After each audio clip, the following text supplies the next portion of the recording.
Hey y'all, we're back with DJ Smooth, and today I'm gonna take you down the Silk Road with some life-changing music that's gonna slow down your heart. But first, I'd like to thank my sponsors, R&R Reviews, and of course the Wilhelm Awareness Foundation. Fight the scream, y'all. Fight the scream. You could follow R&R on Instagram, Twitter, Facebook, Smooth, and YouTube. Alright. Be sure to click those buttons.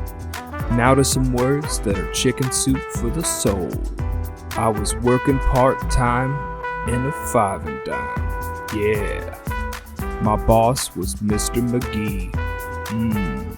He told me several times that he didn't like my kind. Cause I was a bit too leisurely. Seems that I was busy doing something close to nothing. You know what I'm saying. But different than the day before. That's when I saw her. I saw her. She walked in through the outdoor, y'all. The outdoor. Yeah. Carl! I told you to stay out of my room! Yeah, you better run away. Welcome to the Cinema Club. R&R Reviews. Alright guys, let's jump into this week's review on The Call of the Wild, featuring Buck the dog on his adventure to becoming undomesticated. Now, right away I'd like to speak to you about the controversy surrounding this film and P.E.B.T.A.A. No, not PETA, people eating tasty animals, but P.E.B.T.A.A. People entertained by terribly animated animals. An organization that fights for the rights of these animated animals. Production studios capitalize on these types of film. Films like Cats, Captain Marvel, Deep Blue Sea, The Meg, The Ring 2, and, unfortunately, yes, The Call of the Wild. We would like to state that R&R Reviews is not a member of this organization, and due to this you may hear words in this review like over CGI'd. Now, guys, I know that that's quite a violent term to use, but CGI addiction is a serious addiction, and it should be discussed. Now that we've taken care of that, let's talk about the latest novel that Hollywood has turned into a failed CGI experiment. As always, our review will be spoiler-free. This classic adventure story written by Jack London, May he rest in peace. A humongous book, was published in 1903, with much of the narrative coming from London's personal experience while he spent nearly a year in the Yukon. This is the third film adaptation of this story, the first from 1972 starring Charlton Heston and the second being a TV movie from 1997 starring Richard Dreyfuss. The story follows Buck the dog as he goes from a simple life at home to an endless adventure across some of the roughest terrain in the world. Buck has many experiences, he lives underneath several owners and travels quite a bit, especially for just being a dog. Now, we gave The Call of the Wild 4 out of 10 points. The truth is though, this film's main character is a dog. And with that comes a certain plateau that this film can excel to. The greatest thing a film like this can do is grab us emotionally. I don't think we've ever watched a movie about a dog where we didn't cry at least once. My Dog Skip, Old Yeller. Right. Always making us cry. That is, until today. The narrative itself is worth telling. The story at its bare bones moves you, hence all the love for the book. Don't get us wrong here, we're not dissing the book, our issue lies with the adaptation made. It feels rushed, like they tried to cram every detail of the book into this hour 40-minute runtime. The story really needed to be shaved down so that we could invest in our characters and the story more, instead of trying to bounce through different facets of the story that end up being meaningless for the movie. But we don't get that. The film kind of wanders without a true purpose, as we float to the climax that couldn't really be any more anticlimactic than what we witnessed. So what happened? It's not the characters. The story has such great characters. Buck has such human characteristics and exhibits the true heroine full of integrity and innocence. John Thornton, played by Harrison Ford, is the kind, free spirit trying to break away from the demons in his life, who establishes a friendship with Buck. Oh wow. We also get to see great characters from Karen Gillan, Wow. Kara G, Wow. Omar Sy, Wow. Bradley Whitford, Wow. and Dan Stevens. Wow.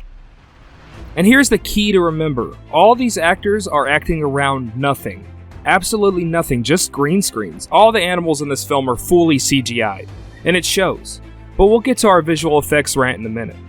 We have to recognize that acting is difficult, but acting with a CGI dog is even more difficult.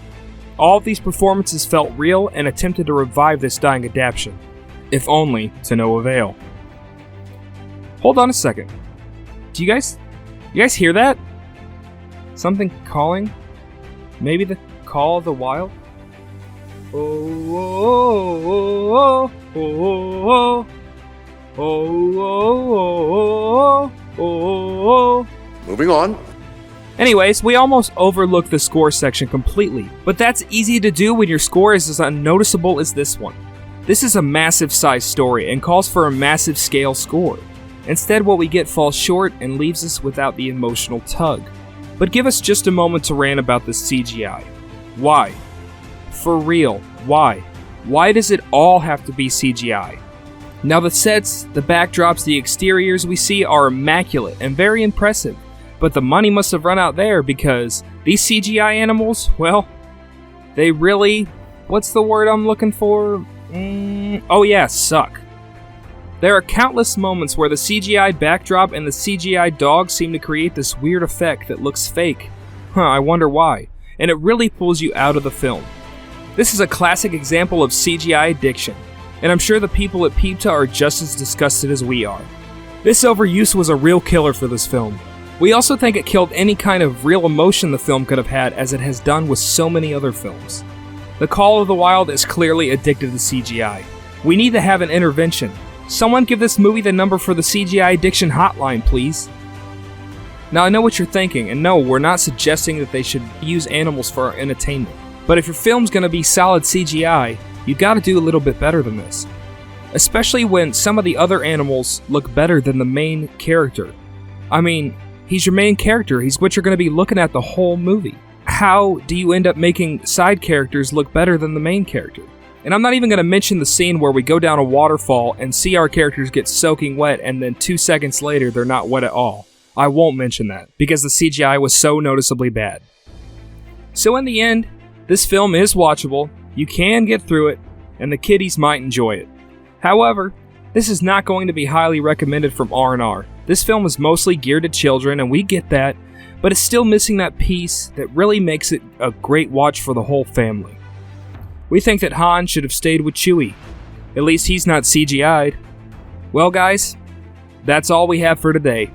It's a real bummer, we wanted this movie to be amazing. Don't forget your grackle, and remember guys, it's a glorious day in the hood. It's a pretty day inside my neighbor's house. It's a gorgeous day in the cinema woods. I got it, Bob! It's a good day to wash your car at the fla. It's a beautiful day in the cinema hood. Goodbye, kiddies! Call of the Wild, you put that down! Don't you dare snort that CGI! You get back here!